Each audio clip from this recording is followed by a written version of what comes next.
사람이 흙에서 왔으니 흙으로 돌아간다는 말 들어보셨지요? 먼저 흙으로 돌아간다라는 말은 나중에 우리 몸이 죽어서 땅에 묻혀 썩으면 흙과 같은 그런 자연의 일부로 돌아간다는 그런 의미일 겁니다. 그러면 흙에서 왔다는 말은 무슨 뜻일까요? 각 나라와 민족들의 여러 신화들과 설화들 속에서는 땅, 대지의 신이 어머니가 되어서 사람이 생겨났다는 그런 이야기들이 여러 모양, 여러 모습으로 많이 있습니다. 하지만 조금 더 분명히 말씀을 드리면 흙에서 와서 흙으로 돌아간다는 말은 너무나도 분명한 성경적인 표현입니다. 창세기 2장 7절에 창조주 하나님께서 그 사람을 흙으로 지으셨다 말씀하셨습니다. 또한 사람, 그리고 최초의 사람인 아담의 이름 역시 바로 이 땅의 흙이라는 의미를 가지고 있습니다. 사실은 흙 정도가 아니라 바람에 휘날려서 금방 사라져 버리는 그런 먼지와 티끌과도 같은 존재가 아담, 사람이라는 뜻입니다. 그렇게 흙으로 창조되어진 그 사람의 코에 하나님께서 생기를 불어 넣으셨을 때 그 사람이 비로소 살아있는 존재가 되었습니다. 그러니 그런 사람이 나중에 죽게 된다. 생각해 보세요. 즉, 그 코에서 생기가 빠져나가게 되면 그 몸은 어떻게 될까요? 애초에 지어진 그 흙, 즉 먼지와 티끌과도 같은 존재가 되어서 이 땅에서 사라짐을 뜻합니다. 그러니 우리는 이렇게 흙에서 와서 흙으로 돌아간다는 말의 참된 의미와 본질이 어디에 있는지 저는 오늘 본문 말씀을 통하여서 우리가 분명히 알았으면 합니다. 그 의미는 한 가지만 말씀을 드리면요. 흙, 즉 먼지와 티끌과도 같은 존재에서 사람이 되고 또한 진짜 살아있는 그런 삶을 사는 것은 오직 한 가지, 그 모든 것을 지으신 창조주 하나님과 관계가 있을 때에만 진정한 의미를 가진다는 것입니다. 하지만 그런 창조주 하나님과 관계가 없다면 그런 하나님을 떠나고 또한 그 사람이 어디에서 왔는지, 어디로 가는지, 어떤 삶을 위하여 지음을 받았는지 그것을 영원히 모른 채 그저 흙에서 왔다가 흙으로 돌아가는 그런 삶이 되는 거죠. 지난주에 이어서 오늘 본문은 이렇게 하나님의 손으로 창조되어진 그 사람이 하나님과 관계된 살아있는 삶을 살아야 할 그 사람이 하나님을 떠난 영적 존재인 그 뱀의 유혹으로 인하여서 하나님의 말씀에 불순종하고 또한 그 하나님과의 관계가 끊어져 버린 것에 대한 심판을 말씀하고 있습니다. 그 심판의 첫 번째는 하나님으로부터 주어진 그 생기를 잃어버린 존재로 흙에서 왔다가 흙으로 돌아가야만 하는 그 삶 속에서 주어지는 고통의 형벌에 관한 것입니다. 17절 말씀을 보면 땅은 너로 말미암아 저주를 받고 너는 내 평생에 수고하여야 그 소산을 먹으리라. 그리고 18절에요. 땅이 내게 가시덤불과 엉겅퀴를 낼 것이라. 네가 먹을 것은 밭의 채소인즉 19절입니다. 네가 흙으로 돌아갈 때까지 얼굴에 땀을 흘려야 먹을 것을 먹으리니. 남자에 관한 심판만을 말하는 것이 아닙니다. 이 땅에서 하나님을 떠나 살아가는 모든 사람들을 향한 하나님의 심판의 첫째는요, 바로 노동의 수고, 때로는요, 먹고 살아가는 그 삶의 고통에 관한 것입니다. 오늘 우리 현대인의 삶을 살펴보아도 다를 것이 없습니다. 남들보다 조금 더 많이 가졌다, 누리고 있다 말할 수는 있겠지요. 하지만 이렇게 그 노동의 수고와 먹고 살아가는 삶의 고통에서 자유롭다 말할 수 있는 사람이 얼마나 있을까요? 가진 사람은 가진 대로 그 가진 것을 잃지 않기 위하여서 더 많은 것을 가지기 위하여서 또 수고하고 고통스러운 삶을 반복할 뿐이죠. 얻는 사람은 한 끼에 하루에 그 삶을 영위하기 위하여서 땀을 흘려야만 하고, 또한 그 땀을 흘림에도 불구하고 온전히 그 삶의 하루를 챙기지 못하는 그런 불안과 염려 속에서 살아가는 것이 바로 이 노동의 수고와 또한 하나님을 떠난 자의 삶에 주어진 형벌의 첫 번째인 고통에 관한 것입니다. 하지만 사람, 즉 아담이 하나님께 죄를 범하기 이전의 삶이 어떠했는지를 여러분들 아시지요? 창세기 2장에 나오는 그 에덴 동산의 삶을 한번 생각해 보시기 바랍니다. 창세기 2장 15절에 하나님께서 그 사람을 이끌어 에덴 동산에 두어서 그것을 경작하며 지키게 하라 하셨습니다. 하지만 그곳에 사람이 땀을 흘렸다라는 말씀 보신 적이 있습니까? 아니면은 그렇게 경작하며 지키는 삶이 수고였다, 고통이었다라는 표현이 있느냐는 거죠. 아니죠. 하나님께서는 에덴 동산에 그 하나님 나라에 이미 먹을 것을, 마실 것을, 그 살아가는 삶에 필요한 모든 것을 예비해 두셨습니다. 하지만 지금은 어떻습니까? 사람은 그 하나님으로부터 그렇게 예비된 삶에서 떠났습니다. 그러면 이제 남은 것은 무엇일까요? 사람 스스로가 자기 자신의 먹을 것을, 마실 것을 스스로 찾아야 돼요. 구해야 합니다. 또한 얻어야 하는 그런 수고와 고통이 따르게 된 것이죠. 말 그대로 이제는 먹고 마심을 염려하고 걱정하는 삶이 시작된 것입니다. 이유는 무엇일까요? 이유는 한 가지입니다. 하나님께서 먹지 말라 한 동산 가운데 있는 한 나무의 열매를 먹었기 때문이죠.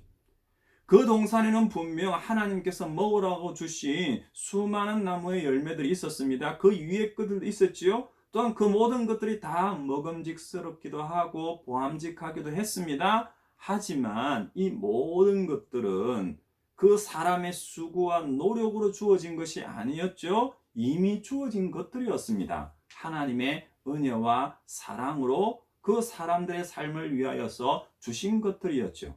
하지만 오직 하나 하나님의 말씀으로 먹지 말라고 한 것을 사람은 먹어버렸습니다.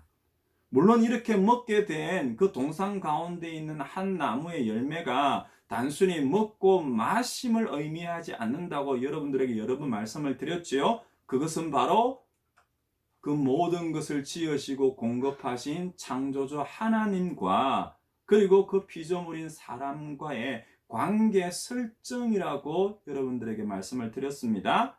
하지만 피조물인 사람이 그런 창조주 하나님과의 그 관계 설정을 깨트려 버린 거예요.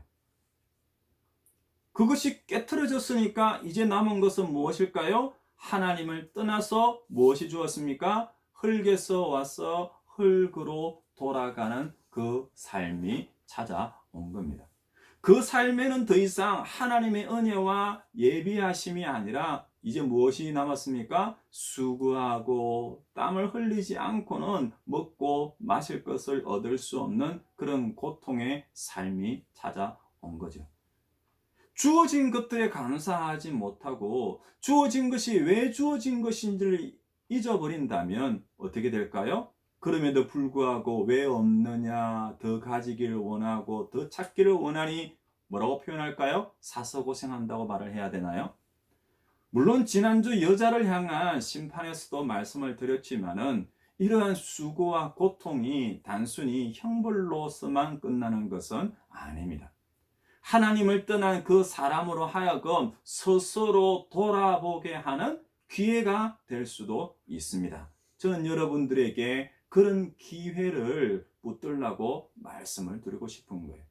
그 인생 가운데 모든 풍요로움의 축복을 허락하신 공급자가 되시고 주관자가 되시는 그 하나님을 기억하라고요. 그 하나님을 오늘 우리들의 삶에 인정하는 그런 계기로 삼는다면은 이것은 결코 노동의 수고와 고통의 형벌로서 끝나는 것이 아니라 이전의 삶으로 돌아갈 수 있는 그런 새로운 기회가 될 수 있는 겁니다. 그래서 이러한 남자, 즉 사람을 향한 그 심판에서 다시 한번 강조되고 또한 이러한 심판의 말씀을 통하여서 우리가 다시 한번 깨달아야 하는 교훈이 있습니다. 그것은 두 번째로요. 바로 들음과 다스림의 관계입니다. 생각을 해보세요. 누가 누구의 말을 들어야 할까요? 누가 누구의 다스림을 받아야 맞을까요? 여자가 때로는요, 남자가 이렇게 굳이 구분을 시켜서 여자와 남자의 어떤 그런 평등 관계를 여기서 말할 이유가 있을까요?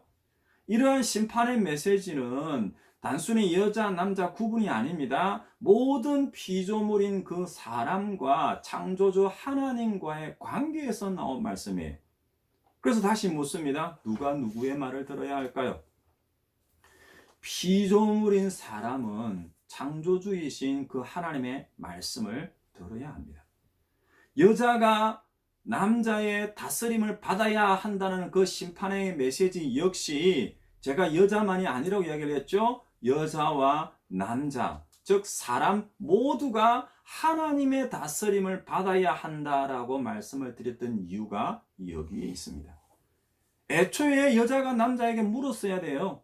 아니, 남자 또는 남자와 여자 모두였다 할지라도요, 누구에게요?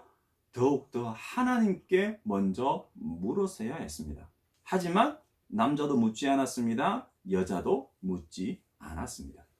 하나님께 그 말씀을 먼저 들었던 남자에게도 묻지 않았습니다. 그 남자를 통하여서 전해졌던 그 하나님의 말씀을 듣지도 않았죠.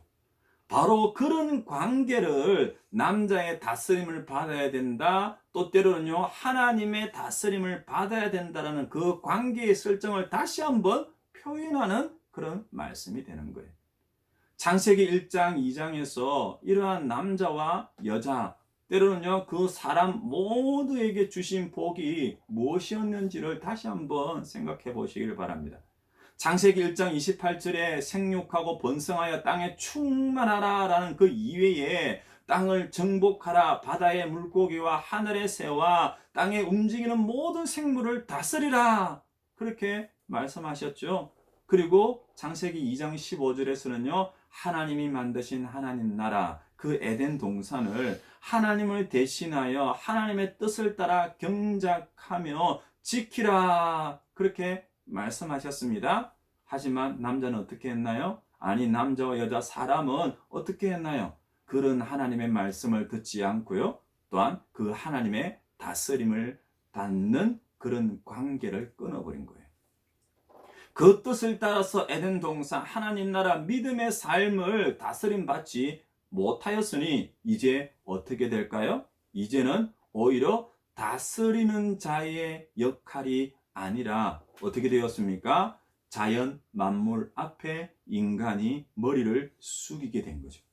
허리를 굽히고 땀을 흘려서 그렇게 역으로 다스리는 것이 아니라 다스림을 받는 자가 되어 버린 겁니다. 아니, 이렇게 땀을 흘리고 수고하고 노동하지 않으면 결코 다스릴 수 없게 되어 버렸습니다. 왜일까요? 사람이 하나님을 떠났기 때문이죠. 이전에는 제가 수고가 없었다, 땀이 없었다, 그런 의미로 말씀을 드리는 것이 아니에요. 땀이 있었다 할지라도요, 똑같은 땀이 흐르고 동일한 수고가 있었다 할지라도요, 이전에는 그에 합당한 열매를 얻었고요, 때로는요 그런 합당한 것 이상의 것을 은혜와 축복이라는 이름으로 열매를 얻는 삶이었어요. 하나님의 은혜가 차고 넘치도록 주어졌던 그런 에덴이었죠. 기쁨과 풍요로움의 삶이었습니다. 하지만 이제부터는 어떤 삶이 될까요? 그런 에덴의 삶은 이미 지나가 버렸어요. 심판과 형벌로 땀을 흘리고 수고하는 자체가 고통이 되어버렸습니다. 왜일까요? 그런 수고와 땀이 있어도 그 삶의 열매에 대한 확신이 있을까요? 한번 생각해 보세요. 내가 공부한 만큼, 내가 일한 만큼, 내가 수고한 만큼, 내가 땀을 흘린 것만큼 정말 내 손에 합당하게 들어오는 경우가 얼마나 있던가요? 이미 하나님을 떠난 그 세상과 또한 환경과 현실의 삶은요, 그런 수고와 땀이 고통으로만 여겨지고 그 결실조차도 염려하고 불안해하며 얻을까 말까 고민할 수밖에 없는 그런 삶이 된 거예요. 그러니 경작하고 다스리는 관계가 아니라 역으로 그 땅의 열매들의 삶의 열매들의 사람들이 얽매여지기 시작을 한 거예요. 말 그대로 먹고 살기 위하여서 어쩔 수 없이 그 고통을 피할 수 없는 그런 삶을 살게 된 것입니다. 그리고 마지막으로 세 번째는요, 19절에 너는 흙이니 흙으로 돌아갈 것이니라. 남자만이 아닙니다. 그 사람의 마지막이 어떠함을 말씀합니다. 하나님께서 사람을 지으실 때 무엇으로 만드셨다고 하셨지요? 맞습니다. 흙입니다. 하나님께서 흙으로 사람을 지으시고 그 코끝에 생기를 불어넣기 전까지는요, 사람은 그저 사람, 아담아, 흙이었습니다.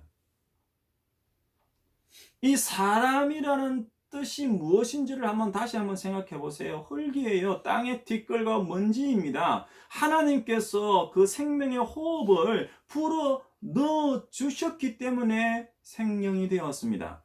창조주 하나님과 관계를 맺은 하나님의 사람, 그리고 하나님과 함께하는 하나님 나라 에덴 동산의 기쁨과 풍요로움의 삶을 살기 시작하게 된 거죠.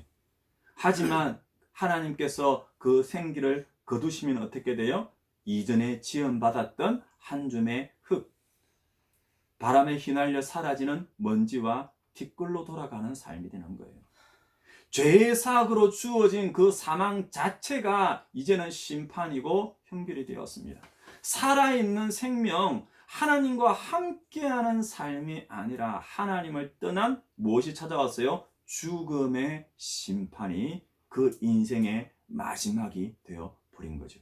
흙에서 와서 한 줌 흙으로 돌아가는 그 삶이 되었습니다. 이 삶 또한 그 삶이 언제 끝날지를 모르기 때문에 언제 다시 흙으로 먼지와 티끌로 돌아가야 하는지 그런 운명의 심판 속에 놓여 있기에 그 삶 자체는요, 죽음의 두려움과 고통 가운데 놓여지게 됩니다. 물론 이전에 살펴보았던 것처럼 애초에 하나님을 떠났던 그 영적 존재인 그 뱀을 향한 심판과는 다릅니다. 여자를 향한 심판도 때로는 기회와 또 때로는 계기가 될 수 있다고 말씀을 드렸죠. 이 남자를 향한 심판 역시 마찬가지입니다. 형벌의 심판으로서만 끝나는 것이 아니라 그 심판과 고통과 형벌과 죽음의 염려의 그 심판들 가운데 있어도 그런 사람들을 향한 하나님의 은혜와 긍휼의 뜻을 우리는 찾아볼 수 있다는 거죠.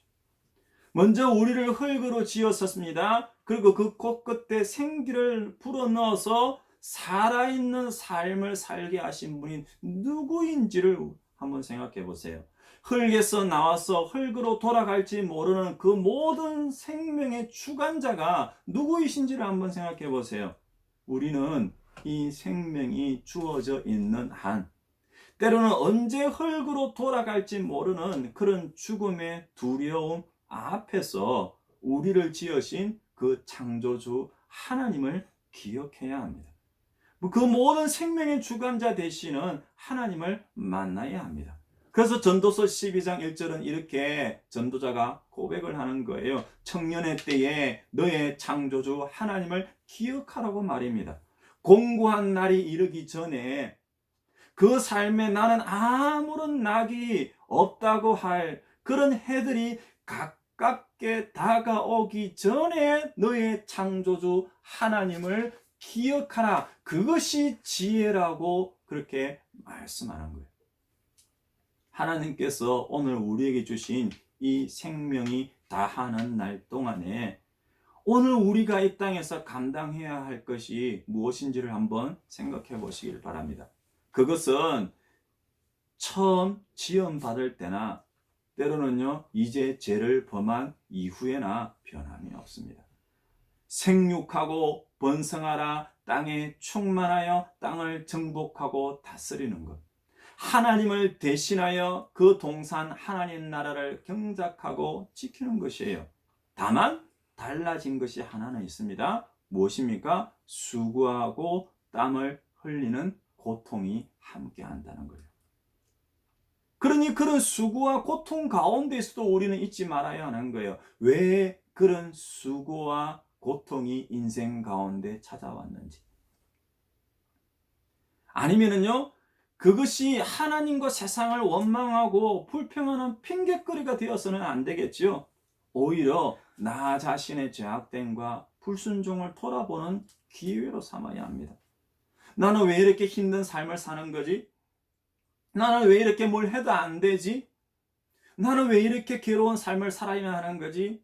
땀을 흘려야만 하는 거지? 오히려 그 산들 가운데서 내가 어디에서 왔고 어디로 가야 하는지를 돌아볼 수 있는 계기로 삼아야 하는 거예요. 그래서 다시금 나를 지으신 그 창조주 하나님께로 나아가고 여전히 사람, 즉 우리 모두를 향한 그분의 뜻을 이루기 위하여서 그 노동의 수고와 인생의 고통이 우리의 삶을 채찍질하고 있음을 깨달아야 하는 겁니다. 그러니 무엇보다 우리가 다시금 하나님의 뜻을 믿음의 삶들 가운데서 이루는 그런 하나님 나라의 백성으로 자녀로 그 사명자의 삶을 살기 위해서는요 필요한 것이 있습니다. 무엇일까요? 그것은 바로 하나님의 말씀을 듣는 것입니다. 여자는 남자의 말을 들어야 한다고요? 아니에요. 그 남자를 통하여서 먼저 주어졌던 하나님의 말씀을 들어야 했습니다. 또한 17절에요. 남자 역시 뭐라고 표현되어 있습니까? 여자의 말을 들었다고 나와 있잖아요. 그 남자 역시 여자의 말을 먼저 듣는 것이 아니라 이미 남자가 먼저 들었던 그 하나님의 말씀을 기억하고 오히려 그 여자에게 그 말씀을 전했어야만 합니다. 성별 구분이 아니에요. 부모가 자녀를 향할 수도 있고요. 자녀가 부모를 향할 수도 있습니다. 부모의 입술에서 하나님의 말씀이 나온다면 자녀의 입술에서 하나님의 말씀을 나온다면요. 어떨까요? 이스라엘의 가나안 땅으로 향할 때에 선지자의 그 입술이 아니라 그 선지자가 타고 가던 그 당나귀의 입술에 열어서 하나님의 말씀이 전해진다고 할지라도요. 그 당나귀의 말 아니죠? 그 당나귀의 입술을 통해서 전해지는 하나님의 말씀을 우리가 들어야 하는 겁니다. 하나님께 지음받은 사람이 하나님의 백성과 자녀된 우리의 모든 삶이 어떠해야 함을 지금 이야기하는 거예요. 때로는 흙에서 와서 흙으로 돌아가야만 하는 그 심판과 고통 속에서 오늘 우리는 무엇을 바라보고 있고 무엇을 듣고 있을까요? 우리들의 눈과 귀를 때로는 우리 마음 가운데 죄악된 욕심으로 가득 찬 우리들의 마음을 유혹하는 그 세상의 소리들이 아닙니다. 그 가운데서도 하나님의 음성을 분별하여 듣고 그 하나님의 음성의 말씀에 순종하는 삶을 결단하는 여러분들 되시기를 바랍니다. 하나님을 떠난 모든 사람들에게 주어진 그 평생의 삶에서 겪어야만 하는 그 땀 흘림과 수고의 고통. 여기 하나가 더해졌지요. 그런 삶의 마지막이 무엇이라고요? 흙으로 돌아가는 그런 죽음의 두려움으로 가득한 인생으로 끝나서는 안 되는 거예요. 오히려 흙으로 돌아가야 하지만은 그 흙에서 온 우리 자신을 우리가 돌아본다면, 그리고요 현재의 삶에서 우리가 땀 흘리고 수고하는 그 고통이라는 심판의 형벌 속에서도 우리가 하나님의 은혜와 긍휼을 깨닫는다면 됩니다. 그리고 여전히 우리를 다시금 하나님의 백성, 하나님의 자녀로 살게 하시는 그 하나님의 뜻을 깨닫는다면 우리는 다시금 하나님과 함께하는 그 믿음의 삶, 에덴의 삶의 기쁨과 풍요로움을 회복하게 될 줄로 믿으시기를 바랍니다. 아멘.